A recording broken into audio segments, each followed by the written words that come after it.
Welcome to Whole Apron. Let's make red bell pepper cream sauce. First, let's start with 1 medium red bell pepper and divide it into 4 equal parts.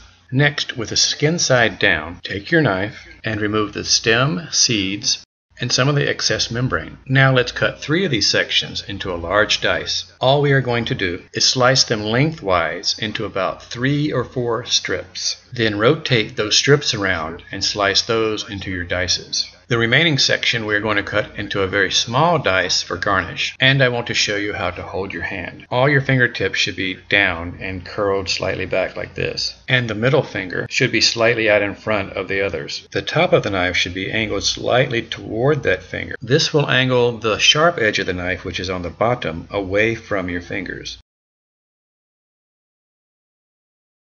To get the smaller dice on this section, we will cut very narrow strips that are only about this wide, and they are rotated around just like we did with the larger dice. Just gather them together and tap them with the broadside of your knife to get them to line up evenly.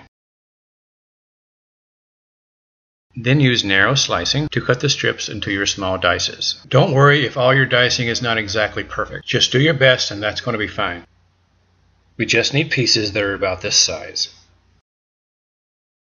Now the next thing we're going to need is 2 cups of chicken broth and a blender. And to that we are going to add our large dices of bell pepper.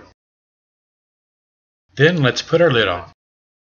We are going to puree this.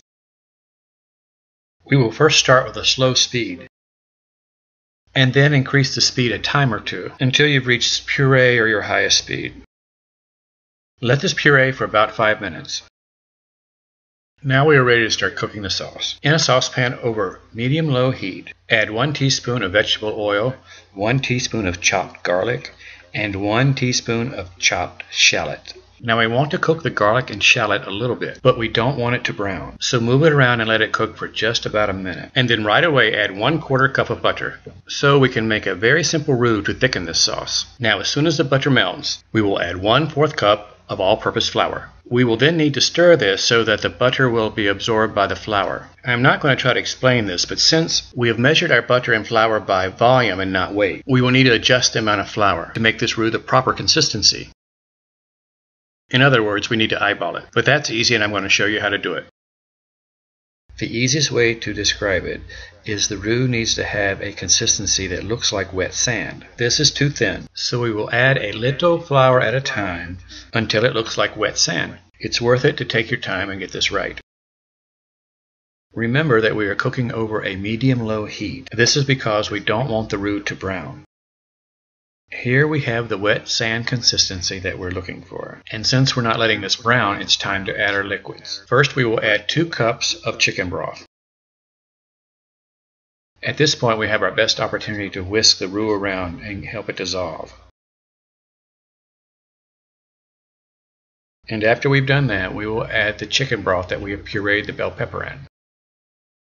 We will continue to whisk to dissolve the roux and add 1 cup of heavy cream. Then we will season with 1/8 of a teaspoon salt and 1/8 of a teaspoon white pepper. Keep whisking and turn your heat up to medium-high. After a few minutes, the sauce will start to simmer and look like this. And at this point, you want to turn your heat back down to low and let the sauce continue to simmer for 20 minutes.